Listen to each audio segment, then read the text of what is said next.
Ouais, salut, donc nouvelle vidéo. J'ai bien mangé. Super, alors bah commençons. Déjà, je vous montre que j'ai un compte Instagram, Maggie FX Trading. Du coup, bah je poste tous mes analyses, enfin mes machins, mais voilà. Donc voilà, s'il y a des gens sur la vidéo et que vous êtes fan de moi, bah comment ne pas être fan de Maggie en fait. Bah abonnez-vous. Donc voilà, alors on est sur l'AUD CAD, l'AUD CAD, et bah en fait on est juste sur un order flow baissier sur le 4 heures, et enfin on est sur un order flow baissier là sur le 1 jour, sur le daily. Bah en fait là on descend en fait, ok. Donc voilà. Là on aurait là aussi jolie petite pattern harmonique Shark X A B C D, et puis la chute, et puis une nouvelle ici X A B C D, et puis une chute. Ok, voilà, bon bref, ça n'a rien à voir, mais donc voilà.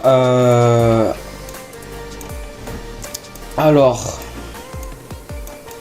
bah très simple en fait, hein. C'est juste un order flow baissier. Au pire je vais sur un nouveau graphique, comme ça je fais des nouveaux dessins, genre je refais depuis le début. Du coup maintenant je suis sur le graphique de Honda. Alors bah en fait c'est juste un order flow quoi. Vous voyez, on vient en mitige les zones d'offre, du coup les zones d'offre qui sont les zones d'offre, du coup qui créent les cassures de structure vers le bas. Donc après ça, voilà, on a nos casseurs de structure.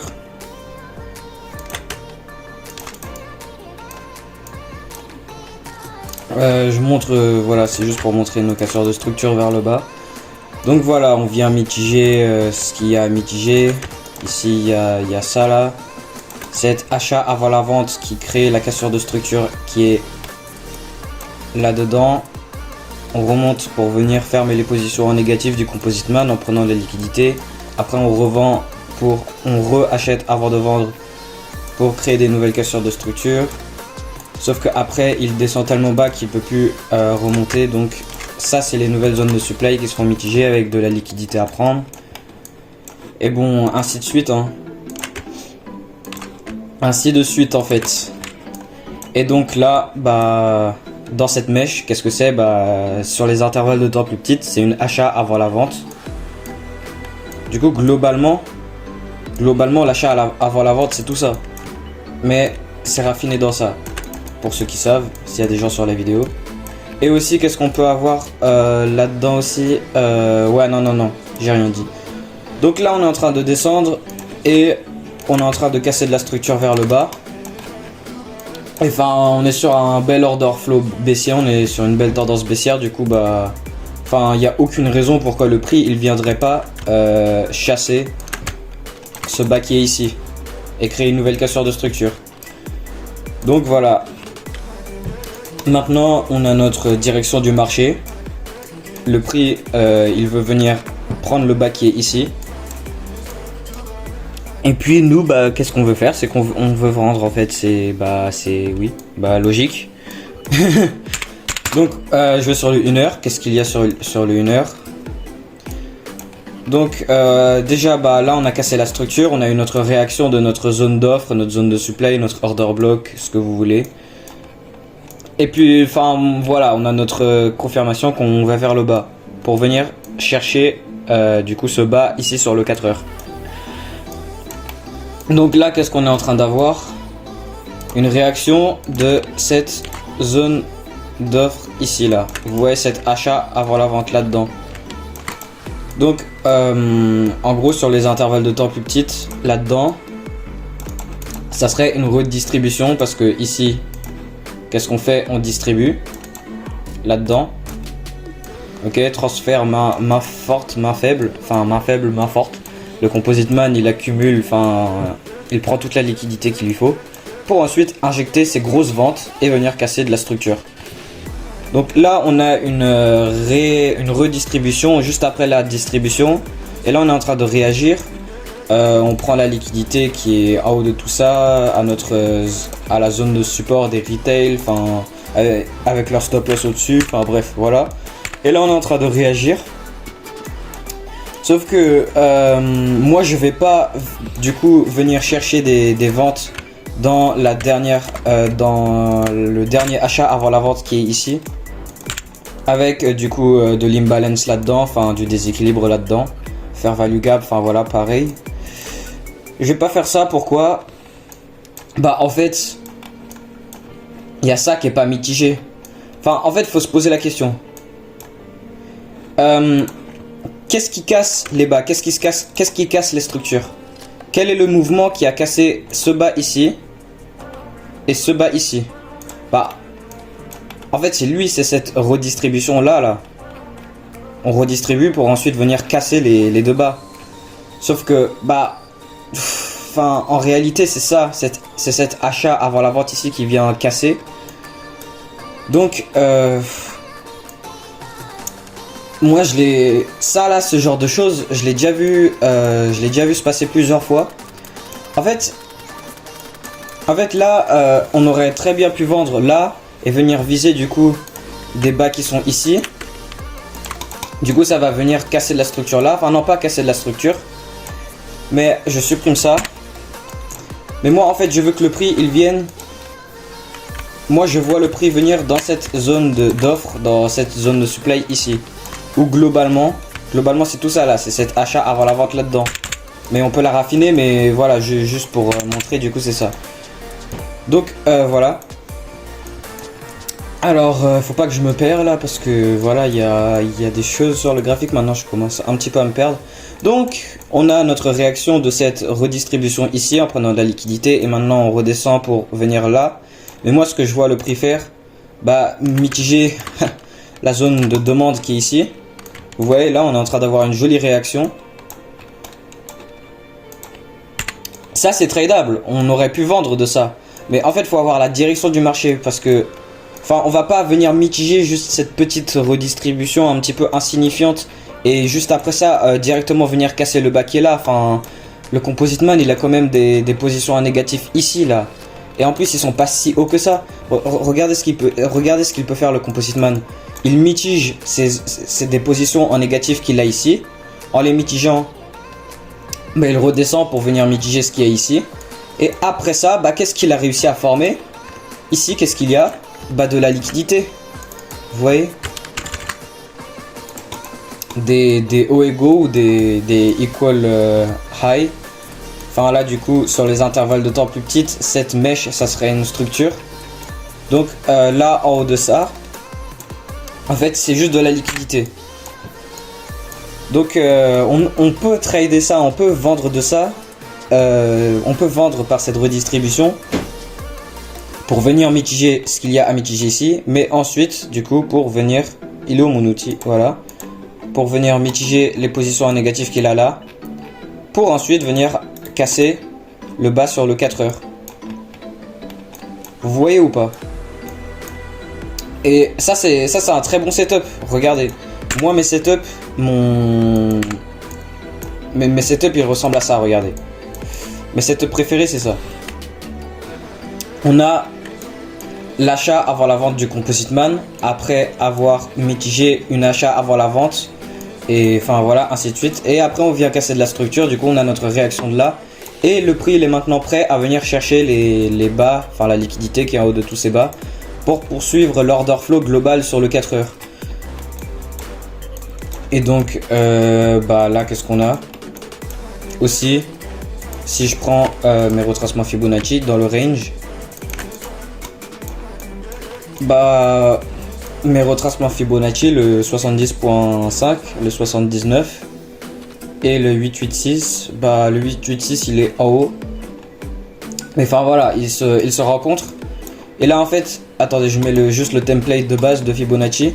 Là en fait, là ça vient mitiger le 50%. Mais enfin le composite man il a encore des trucs à venir mitiger dans le 78%. Du coup, enfin voilà quoi. Et il a la possibilité de faire ça. En fait, il a la possibilité de juste mitiger notre redistribution qui est ici, et puis ensuite descendre et venir casser le bas qui est là. Mais dans ce cas-là, il laisserait ses positions en négatif qui sont ici. Parce que déjà, c'est 100% sûr, ils sont en négatif. Parce que déjà, là, on a du déséquilibre, de l'imbalance là-dedans. Vous voyez? Là-dedans, là. Et enfin, vous voyez ça, là. Tout ce qu'on peut avoir aussi, c'est des accumulations, enfin du weak-off à l'intérieur du weak-off.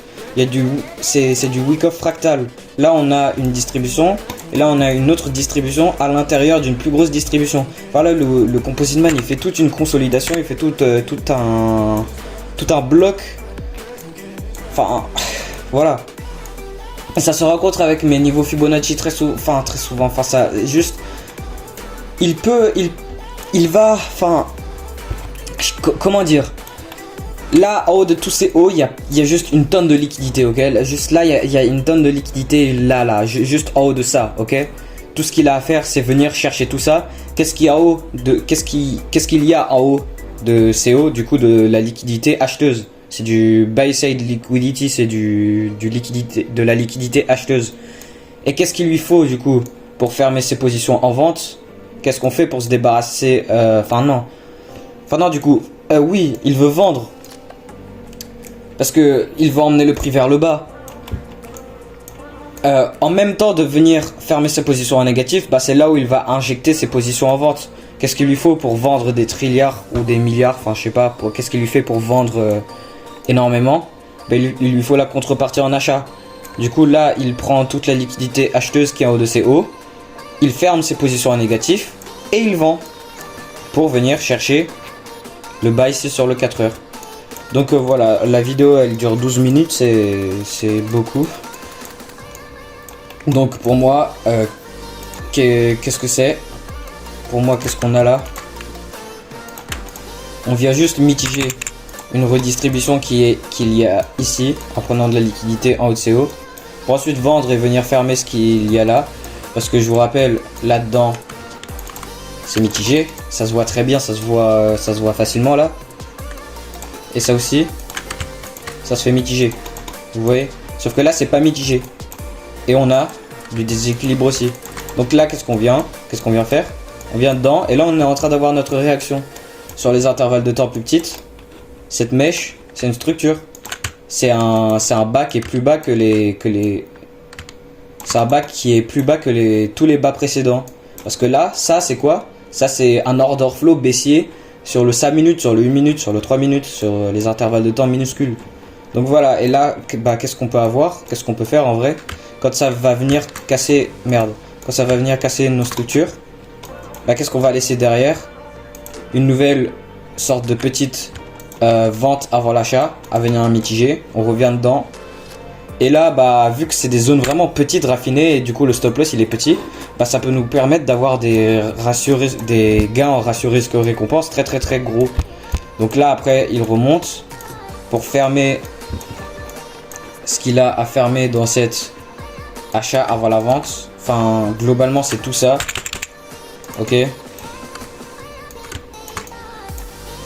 Donc là il viendra dedans.